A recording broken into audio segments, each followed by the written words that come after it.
UOSSM Canada. Please help me welcome Mr. Sven Spengemann.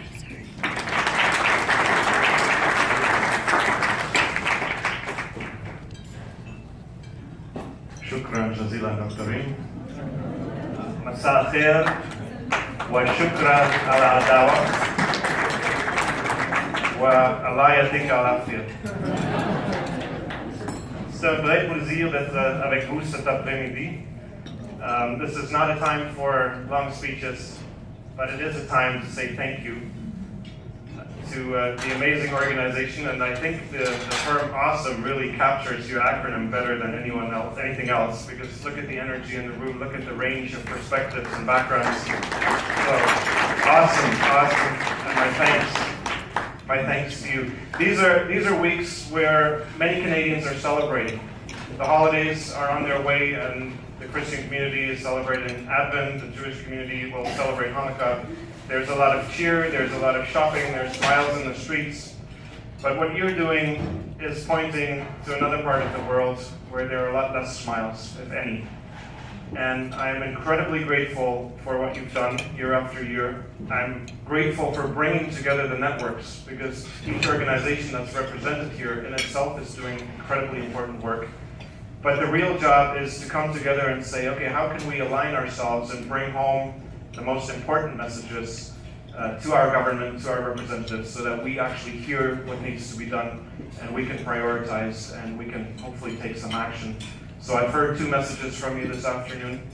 One has to do with the Uniting for Peace procedure that's at the very top level in the United Nations. And the other one is at the very bottom, because it deals with the 30 or so physicians that are in one of the darkest parts of Syria, in Aleppo, still on the ground, and they're getting very tired and they're not able to be replaced. So I'm taking those messages back with me to Ottawa. I'm flying back to Ottawa tonight, and I will raise them, and I'm hoping that we will get some reception and in some way that Canada can put its weight behind making a difference on both of those levels. But I think the most important thing is for you to keep doing what you're doing, to be steadfast. There are many who think the days are going to get darker still in Syria and in the Middle East before they get better. And it's exactly at those times where your organizations, you as individuals, are taking time away from your family. You could be elsewhere, but you're coming here and you're putting your energy to work and your networks to work and your knowledge to work. And that is extremely important. So my message back to you is thank you for inviting me. And I'm here with our amazing manager of Constituency Affairs, Mrs. Arley Santos, who runs my life and organizes everything that we do. And because of her work, I'm able to spend time with you this afternoon. Reach out to us. Reach out to your MPs, whether it's to Ottawa offices or to constituency offices. Tell them what you're seeing, tell them what you're hearing, but just keep right on doing what you're doing. And the other thing I wanted to say, it's incredibly important that you maintain your connections to the UN relief organizations, the WHO, UNICEF, OCHA. I've had the privilege of serving in the UN for almost 7 years in Baghdad, and these agencies only exist because of the work that you are doing.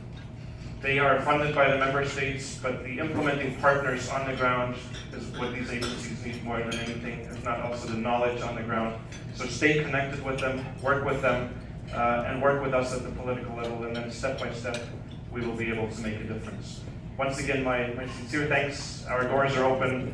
It was an honor to meet so many of you. We're here to listen, and shukran jazilan from the bottom of my heart.